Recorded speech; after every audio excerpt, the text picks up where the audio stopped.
सांगलीला कधी तुम्ही जर गेला असाल आणि तिथे भडंग खाल्लं नाही असं कधी होतच नाही, कारण सांगली कोल्हापूर या भागामध्ये भडंग खूप जास्त प्रसिद्ध आहे.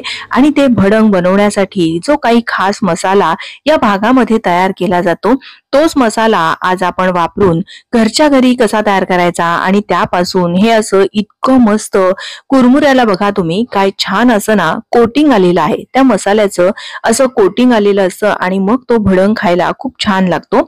यासोबत जर तुम्ही संध्याकाळच्या वेळी या भडंगची भेळ बनवून खाल्ली किंवा यावर कांदा लिंबू असं जर घालून खाल्लं ना, तर संध्याकाळच्या भुकेसाठी किंवा लहान मुलांना जर तुम्हाला डब्यामध्ये कोरडा खाऊ काहीतरी द्यायचं असेल तर तुम्ही हा कोरडा खाऊ असा मुलांना डब्यामध्ये देऊ शकता.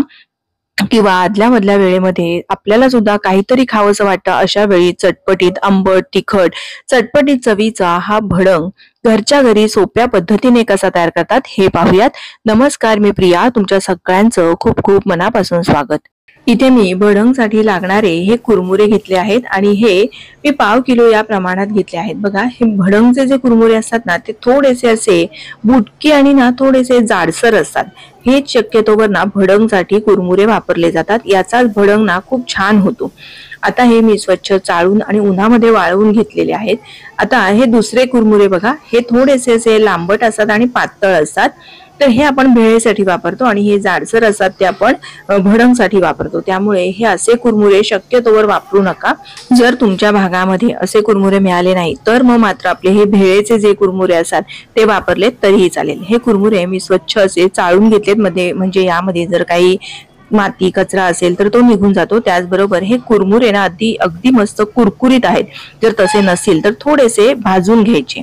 त्यानंतर आता इथे आपण सगळ्यात पहिलं आणि महत्वाचं म्हणजे काय, तर या भडंगचा मसाला तयार करतोय. त्याकरता एक मिक्सरचं भांडं घ्यायचं आणि यामध्ये 2 टेबलस्पून इतके धने घ्यायचे. धने जेव्हा ताजे ताजे वापरतो त्याचा स्वाद छान येतो. 1 चमचा जिरे, 1 चमचा बडीशेप, चवीपुरतं मीठ आणि 2 चमचे इतकी साखर. कारण भडंग मध्ये ना थोडीशी आंबट तिखट गोड अशी साधारण चव असते. त्यामुळे आपण हे सगळे जिन्नस पहिले एकदा चांगले असे बारीक करून घेऊ, कारण धने जिरे बारीक व्हायला ना थोडासा वेळ लागतो. हे चांगलं साखर आणि मिठाबरोबर बारीक करून घेतलं. त्यानंतर यामध्ये अर्धा चमचा इतकी हळद टाकलेली आहे. 1 चमचा लाल तिखट, तुम्ही तुमच्या आवडीप्रमाणे लाल तिखटाचं प्रमाण कमी अधिक करू शकता. भडंगला रंग सुरेख यावा म्हणून काश्मीरी मिरचीचं लाल तिखट 1 चमचा घातलेला आहे आणि अर्धा चमचा साधारण हिंग घालायचा आहे. 1 मोठा चमचा आमचूर पावडर घालायची आहे. जर आमचूर पावडर नसेल तर काय करायचं हे मी तुम्हाला पुढे जाऊन सांगते.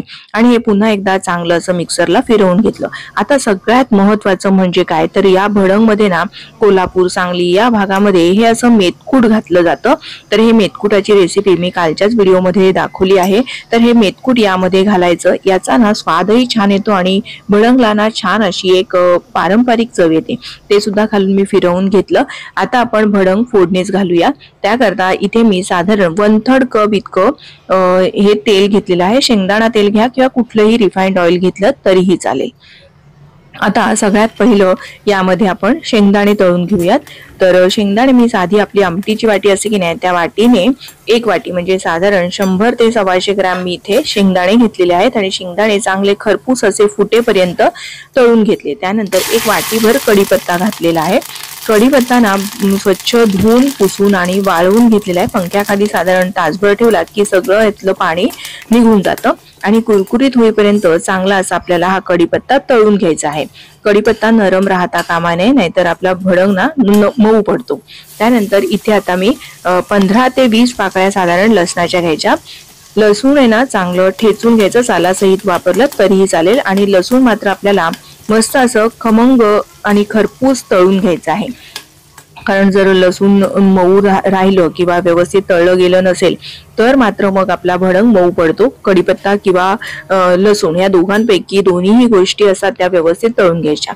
आता हे गॅस बंद केलेला आहे आणि गॅस बंद केल्यानंतर यामध्ये आपल्याला हा जो भडंगचा मसाला आहे तो घालायचा. गॅस चालू ठेवायचा नाही, नाहीतर आपला मसाला करपेल, कारण ऑलरेडी तेल ना खूप गरम होतं. आता या स्टेजला जर तुमच्याकडे आमचूर पावडर नसेल तर मात्र इथे 1 लिंबाचा रस यामध्ये पिळून घ्यायचा आणि मग हे कुरमुरे आहेत ना ते यामध्ये घालून घ्यायचे. आपण सगळे जिन्नस आहेत ना आधी तळून बाजूला ठेवायचे आणि मग फक्त गरम तेलामध्ये हा मसाला घालायचा आणि या कुरमुऱ्यांवर असा चोळून घ्यायचा. किंवा एखाद्या मोठ्या परातीत जरी हा मसाला तळलेला तुम्ही कुरमुऱ्यांवर घातलात ना तरीही चालेल आणि मग हाताने चांगलं असं चोळून घ्यायचं, कारण ना पळीने हे जर असं आपण परतत बसलो तो बराचसा वेळ लागतो, हळूहळू प्रक्रिया होते, त्यामुळे हाताने जरी चोळून घेतलं तरीही चालेल. त्यांच्याकडे ना कोल्हापूर सांगली या भागामध्ये मोठ्या मोठ्या कढया असतात, त्याच्यामध्ये बरोबर हलवायला जमतं. आता बघा सगळा मसाला मस्त असा या कुरमुऱ्यांना ना असा कोट झालेला आहे, असा सगळा व्यवस्थित सगळ्या कुरमुऱ्यांना लागलं, साधारण 5-10 मिनिटं हे लागतं. आता मग मात्र यामध्ये आपल्याला हा कुरकुरीत झालेला लसूण असा घालून घ्यायचा आहे. कुरकुरीत झालाय की नाही हे मात्र तपासून पाहायचं आणि कढीपत्ता सुद्धा चांगला असा कुरकुरीत झाला पाहिजे. हे सगळे जिन्नस आपण शेवटी का बरं घातले असतील, कारण याला ना बरंच तेल असं आपण हे सगळे जिन्नस तेलामध्ये तळून घेतलेले आहे. तेल असल्यामुळे मसाला पटकन आहे ना शेंगदाणे, लसूण किंवा कढीपत्ता यामध्ये चिकटला जातो, म्हणून हे सगळ्यात शेवटी घालायचं. जर आपण आधीच घातलं असतं ना तर बऱ्यापैकी मसाला कढीपत्ता शेंगदाणे याला चिकटला जातो आणि मग कुरमुऱ्याला हवा तसा लागला जात नाही. म्हणून ही टीप अगदी तुम्ही नक्की वापरा कुठलाही चिवडा बनवताना. आणि एकदा चांगलं मिसळून घेतलं, आपला हा भडंग बनवून तयार झालेला आहे. जर तुम्हाला असं वाटत असेल की चाखून पाहायचं जर वाटलं तर थोडीशी पिठी साखर किंवा आमचूर पावडर हे तुम्ही ना यामध्ये मिसळू शकता. आणि जर तुम्हाला खायला द्यायचं असेल कोणाला तर सांगलीकडे किंवा साताऱ्याकडे या भडंगवर ना भरपूर असा कांदा, टोमॅटो, कोथिंबीर आणि मग वरून लिंबू पिळतात. अशा पद्धतीने हा भडंग खाल्ला जातो. तुम्हाला जर आदल्या मधल्या वेळेत काहीतरी खायचं असतं किंवा टी टाइम स्नॅक्स म्हणून काहीतरी संध्याकाळच्या वेळी खायचं असेल तर असा हा भडंग डब्यामध्ये बनवून ठेवा की जेणेकरून आपल्याला आदल्या मधल्या वेळेत काहीतरी खाता येतं. तुम्हाला ही आजची पद्धत कशी वाटली, मी सांगितलेल्या टिप्स कशा वाटल्या हे मला कमेंट करून नक्की कळवा. व्हिडिओ आवडला असेल तर लाईक करा, शेअर करा आणि चॅनलला सबस्क्राईब करा.